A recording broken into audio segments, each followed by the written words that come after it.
ஹாய்ங்க, எல்லாத்துக்கும் வணக்கங்க. இன்றைக்கி சூப்பரான தக்காளி குழம்பு தானுங்க செய்ய போகிறேன். இந்த தக்காளி குழம்பு பார்த்திங்கன்னா காலையில் வச்சிங்கன்னா போது நைட்டு வரைக்கும் வச்சுக்கலாம். காலையில் இட்லி தோசைக்கு வச்சுக்கலாம், மத்தியானம் சாப்பாட்டுக்கு மறுபடியும் தோசை இட்லிக்கு வச்சுக்கலாம். ரொம்ப சூப்பராக இருக்கும். வாங்க எப்படி செய்கிறதுன்னு பார்க்கலாம். இதுக்கு வந்து மல்லி வந்து ஒரு 3 ஸ்பூன் அளவுக்கு வரமல்லி, டேபிள் ஸ்பூன் அளவுக்கு போட்டுக்கோங்க. 3 ஸ்பூன், 4 வரமிளகாய், கொஞ்சம் 1/4 ஸ்பூன் அளவுக்கு சீரகம், மிளகு ஒரு 1/2 ஸ்பூன், ஓகேங்களா. போட்டு அதை நல்லா வறுத்து தண்ணி எடுத்து வச்சுட்டு அதுக்கப்புறம் சின்ன வெங்காயம் போட்டுக்கலாம். ஒரு 200 கிராம் போட்டிருக்கிறேன் நான் சின்ன வெங்காயம்.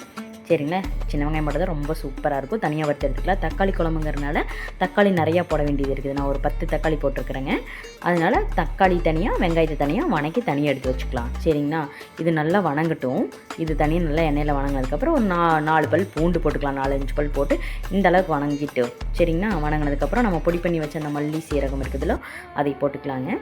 போட்டு நல்லா கலக்கிட்டு அதுக்கப்புறம் வெங்காயத்தையும் இது கடைசியாக போடுறதான். தேங்காய் ஒரு 3 ஸ்பூன் அளவுக்கு போட்டுருக்கேன். தேங்காய் நிறைய போட தேவையில்லை. தேங்காய் போடாமல் அரைச்சாலும் ரொம்ப சூப்பராக இருக்கும். சரிங்களா, வெந்த வெங்காயத்தையுமே கொட்டியாச்சு. இது ஆறணுன்னே அரைச்சிக்கிறது தானுங்க வேலை. சரிங்களா, அதுக்கப்புறம் குழம்ப தாளிச்சிக்கலாம். வாங்க, எண்ணெய் ஊற்றி கடுகு போட்டுக்கலாங்க. சரிங்களா, சின்ன வெங்காயம் ஒரு 3-4 கட் பண்ணி வச்சுருக்கிற அதையும் போட்டுக்கலாம்.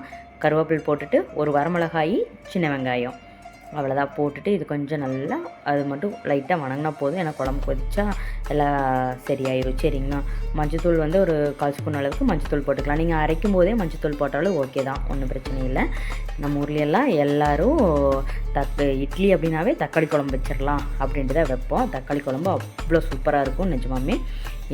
யாருக்காச்சும் தெரியல, இந்த மாதிரியெல்லாம் நாங்கள் தக்காளி குழம்பு செஞ்சது இல்லைன்னா செஞ்சு பாருங்கள், ரொம்ப சூப்பராக இருக்கும். அதுக்கப்புறம் அரைச்ச மசாலாவை ஊற்றிக்கலாம். சரிங்களா, ஊற்றிட்டு தண்ணி வேணுங்கிற அளவு, கொஞ்சம் ரொம்ப தண்ணியாகவும் இருக்கக்கூடாது, ரொம்ப கெட்டியாகவும் இருக்கக்கூடாது, மீடியமாக வச்சு நல்லா கொதிக்க வச்சிடலாம்.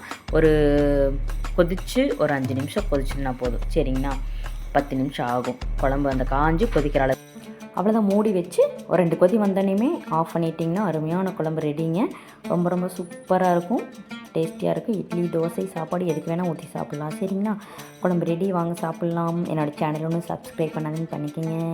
தேங்க்யூ.